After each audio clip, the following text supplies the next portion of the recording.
ఉన్నాయి.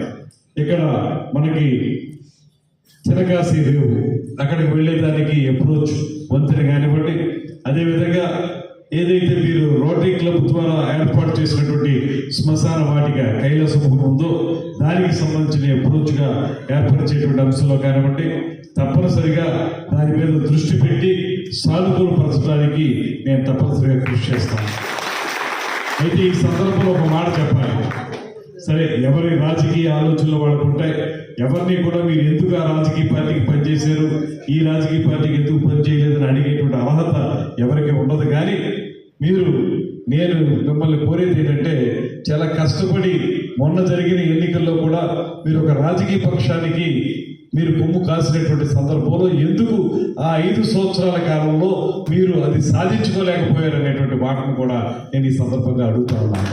ఇది నేను ప్రత్యేకంగా మిమ్మల్ని విమర్శించడానికో మరో రకంగా కాదు, కానీ మీరు కొంత ఆ పక్షం వైపు మీరు ఉన్నప్పుడు ఆ 5 సంవత్సరాల కాలంలో ఈ కార్యక్రమాలను ఎందుకు సాధించుకోలేకపోయారు అనేటువంటిది మనకి ఎప్పుడు ఉంటుంది. ఇప్పుడైనా సరే మేము కోరేది ఏంటంటే, మీ అందరి ఆదరాభిమానాలతోటి మేము నెగ్గాం కనుక, ప్రజాప్రతినిధిగా ఉన్నాం కనుక మా ద్వారా పని చేయించుకోవాల్సినటువంటి బాధ్యత మీ మీద ఉంటుంది, మీకు పనిచేసి పెట్టాల్సిన బాధ్యత మా మీద ఉంటుంది కనుక తప్పనిసరిగా చేస్తాం.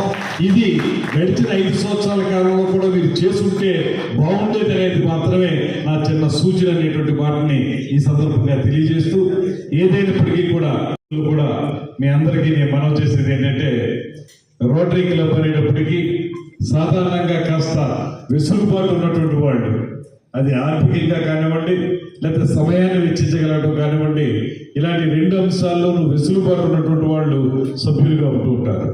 అందువల్ల మీ అందరికీ మనవి చేసేది, మీకెటు ఈ సంవత్సరం ఏ రకమైన యాక్షన్ ప్లాన్తో వెళ్ళాలి, ఏ లక్ష్యాలని మనం సాధించాలనేటువంటి ఒక కార్యక్రమం మీకు ఉండనే ఉంటుంది.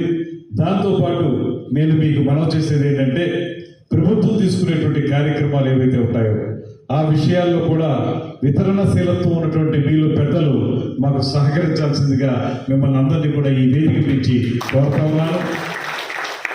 ఈ నిడదవోలు పట్టణంలో పుట్టి పెరిగి ఉన్నటువంటి మీరందరికీ కూడా నిడదవోలు పట్టణం అంటే లేకపోతే ఈ నియోజకవర్గం అంటే ఒక రకమైన మమకారం ఉంటుంది. పుట్టిన గడ్డ, ఈ మట్టి వాసన తెలిసిన వ్యక్తులు మీరందరూ కనుక, మేము చేసేటువంటి పేదరిక నిర్మూలన కార్యక్రమాలు ఏవైతే ఉంటాయో వాటిలో మీరు భాగస్వాములు అవటం అనేటువంటిది మాకు చాలా ఉపయోగపడుతుంది. ఆ విషయంగా మీరందరూ కూడా ఆలోచించి మీ కార్యక్రమాలతో పాటు ప్రభుత్వ కార్యక్రమాల్లో కూడా మీరు పాలు పంచుకుని తద్వారా సమాజానికి మరింత సేవ చేయాల్సిందిగా మిమ్మల్ని అందరినీ కోరుతా ఉన్నాను. ఇది చాలా అవసరం.